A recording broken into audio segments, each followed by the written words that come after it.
اور بعینہ ہی کسی ایک آیت کو لے کر اور اس سے ایک مسئلہ اخذ کر کے اس کا ڈنڈورا پیٹا جائے اور بس لوگوں کو کہا جائے جی کہ اس کو مانیں، یہ آیت ثابت کر رہی ہے، یہ ہمارے ہاں اللہ معاف فرمائے ایسی اپروچ سے عام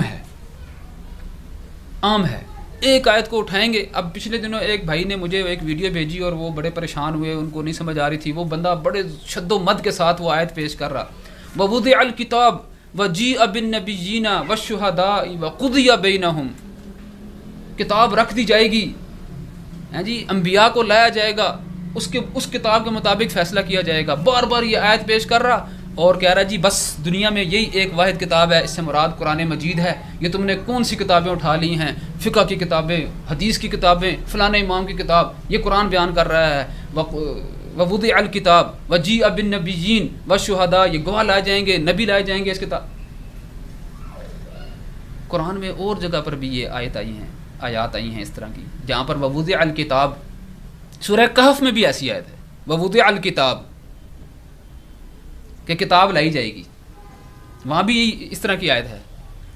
اور اس میں یہ ہے لا یغادر صغیرۃ ولا کبیرۃ الا احصاها ووجدوا ما عملوا حاضرا، وہ کتاب ایسی ہوگی کہ جس میں نہ چھوٹے کو بات کو چھوڑی گیا ہوگا، نہ بڑی بات کو چھوڑا گیا ہوگا، ہر چیز سامنے لا حاضر کیا جائے گا۔ اس سے مراد کون سی کتاب ہے؟ نامہ اعمال کی کتاب ہے۔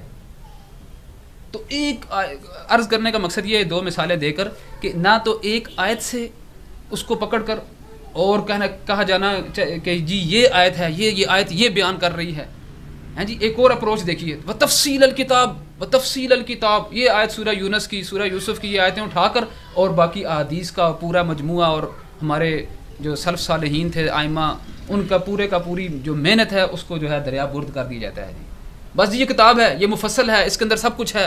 اس کے اندر کون سی دو رائے ہیں کہ کیا قرآن جو ہے اللہ تعالیٰ کی کتاب ہے اور اس کے اندر تفصیل نہیں آئی ہے؟ لیکن کیا کوئی قانون ایسا ہے جس کی ساتھ تشریح بیان کی جاتی ہو؟ پھر رسولوں کے مبعوث کرنے کا مقصد کیا ہے؟ ان کا اپنے سامنے لوگوں کو تربیت دینے کا مقصد پھر کیا رہا؟